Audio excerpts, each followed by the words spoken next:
नमस्कार दोस्तों, लाई हूँ फिर से एक किस्सा आपके साथ शेयर करने के लिए। दोस्तों, माएँ पक्की जासूस होती थी उस समय। हम लाख छिपाना चाहें पर उनकी नज़रें सब कुछ ढूंढ निकालती थी। मम्मी भूली है, पर मुझे याद है वह ज़माना आज के ज़माने की तरह चालाक नहीं था। हम 20वीं सदी के तीसरे पड़ाव की पौध हाइब्रिड फसल को देख रहे थे, छू रहे थे। आज भी हाइब्रिड फसल को देख रहे हैं, छू रहे हैं, महसूस भी कर रहे हैं। उस समय लड़कियों का पान खाना बुरा था भाई। चाय नहीं पीने देते थे मुझे घर में। नॉनवेज खाना मना था सख्त। चाय पीने से कहते रंग काला हो जाता है और बताओ शादी नहीं हो पाएगी।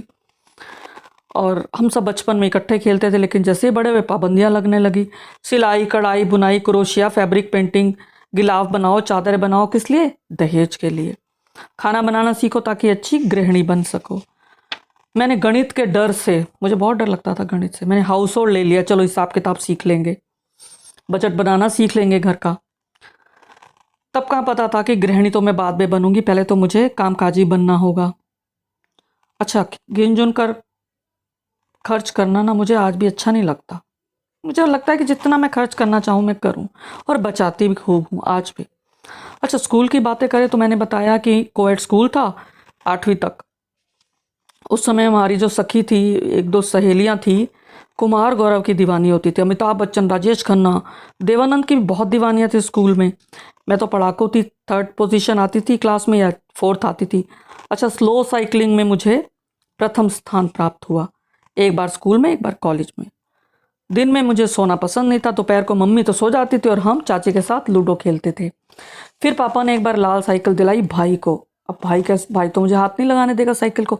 लेकिन मैं भी क्या करती थी, जब वो थक जाता तो दोपहर को 3 बजे के बाद मेरा नंबर आता और मैं साइकिल चलाती थी। क्योंकि हमारा घर एटलस फैक्ट्री के पीछे है, अभी भी है। तो वो जो कंपनी थी, वो एटलस कंपनी की ही मेरे पास साइकिल थी। वो डिस्काउंट भी मिल गया था, तभी पापा ने लेकर दी। और शुरू में तो मैं घर की गली की जो दीवार है उसके सहारे टिका टिका कर साइकिल चलाना सीखा था मैंने। हैंडल लगने से पूरी दीवार की सफ़ेदी छिल गई थी। बस साइकिल चलाना सीखा और मैं बाहर ले जाती थी भरी दोपहरिया में। बहुत अच्छा लगता था साइकिल चलाना मुझे। 8वीं 9वीं 10वीं पार हो गई। फिर मैंने 9वीं में पहली कविता लिखी थी, आगमन की कल्पना। अब बड़ी हंसी आती है कि कैसी नादान थी मैं। मन करता था लिखने का, भावुक होता है वो समय। ऐसा होता है ना, हम बहुत जल्दी किसी के साथ अटैच हो जाते हैं, किसी भावनाओं में बह जाते हैं। अच्छा, छुट्टियों में हमें बहुत सारा होमवर्क मिलता था। मुझे लगता था जल्दी से जल्दी 2 दिन में निपटा दो, ताकि बाद में खूब खेलेंगे। क्योंकि मेरी कज़न्स गाजियाबाद, दिल्ली से हमारे घर आते थे 1 महीना रहने छुट्टियों में। हम खूब खेलते थे, चचेरे फुफेरे भाई बहनों के साथ। और बुआ जी संगरूर में थी, वो भी आ जाती थी, तो बहुत मज़ा आता था। और मुझे एक समय याद आता है कि मैं आपको बता देना चाहती हूँ कि मुझे गाना सुनना, डांस करना भी अच्छा लगता, सभी को शौक़ होता है। तो एक बार हमने गाना तैयार किया स्कूल में, चांदी लायो चटका दी, आह बिजली ते छुप गई खटका दी, खटका भी। मैंने इस गीत को हारमोनियम पे सीखा था स्कूल में। अच्छा, खेलकूद मुझे पसंद नहीं था, क्योंकि मेरे को दर्द हो जाता था भागने से ना। मैं ज़्यादा दौड़ नहीं पाती थी, सांस मेरी फूलती थी। तभी भी कमज़ोर थी शायद, इसीलिए क्या था। तो स्कूल में हारमोनियम सीख रही थी, एक ग्रुप सॉन्ग मैडम ने तैयार करा दिया। अब उस दिन मैडम 7-8 बच्चों को छुट्टी के बाद अपने घर ले गई थी प्रैक्टिस के लिए। प्रैक्टिस के बाद उन्होंने कह दिया था कि बहुत हो गया, आज फाइनल है और इसमें कितने बच्चे रहेंगे।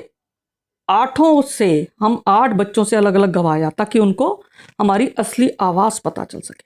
उन्हें 2 लड़कियां हटानी थी, और मित्रों मुझे तो हटा ही दिया और एक लड़की को और भी हटा दिया, क्योंकि मेरा सुर ठीक नहीं लगता था, आवाज़ मेरी मीठी थी नहीं। मेरा मन बुझ गया।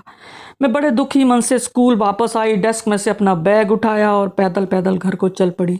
आंसू भी टपका था, बहुत उदास थी। और रास्ते में मुझे पीली चोंच वाली चिड़िया होती है ना, वो एक दिखाई दी। मुझे लगा भाई आज तो पूरा दिन खराब जाने वाला है। घर पहुंची तो बहुत भीड़ देखी। अरे ये क्या हो गया? पता चला कि जो बड़ी बुआ थी सबसे, उनकी मृत्यु हो गई, क्योंकि वो हमारे पास ही रही थी कुछ समय। उन्हें टीबी था। चारों तरफ रुदन ही रुदन, स्त्रियां ही स्त्रियां, छाती पीट पीट कर रो रही थी। दादी बहुत रो रही थी, वे सुर में रो रही थी, फिर थक कर चुप हो जाती थी। फिर थोड़ी देर में मरने वाली का नाम ले लेकर उसकी बातें याद करती थी। हमारा काम था पानी पिलाना।